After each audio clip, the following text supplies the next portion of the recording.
হঠাৎ একদিন খেয়াল করলাম লজেন্স খেতে আর ভালো লাগে না। খেয়াল করলাম আম্মু আব্বুকে ছেড়ে অন্য রুমে ঘুমাচ্ছি।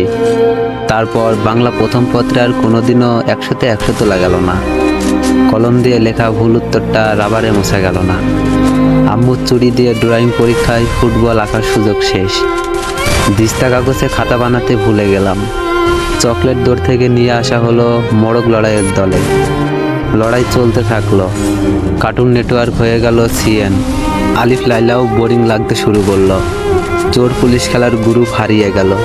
বিজ্ঞান বইটা ভাগ হয়ে গেল পদার্থ, রসায়ন আর জীববিজ্ঞানে। শীতকাল ডিসেম্বর থেকে সরে যেতে লাগলো। আমাদের আগে জুনিয়ররা ব্যাডমিন্টন মাঠ বানিয়ে ফেললো। ঝড়ে আম পড়া কমে গেল নাকি কুড়ানোর ইচ্ছা হারিয়ে গেল, সেটা বোঝার সময় শেষ। সবাই মিলে টাকা দিয়ে চিপস কিনে খাওয়া, বন্ধুরা লুকিয়ে সিগারেট খেতে শুরু করলো। প্রেমে পড়তে ইচ্ছে হলো। রোদের মধ্যে ফুটবল খেলতে গিয়ে হাঁপিয়ে উঠলাম। দোকানে গিয়ে মোস্তফা খেলার বদলে গেম জোনে গিয়ে সিএস খেলতে শুরু করলাম। গিটার শিখতে ইচ্ছে হলো, বড় হতে ইচ্ছে হলো, ক্লাস পালাতে ইচ্ছে হলো, রাত জাগতে ইচ্ছে হলো, যেভাবে বড়রা রাত জাগে।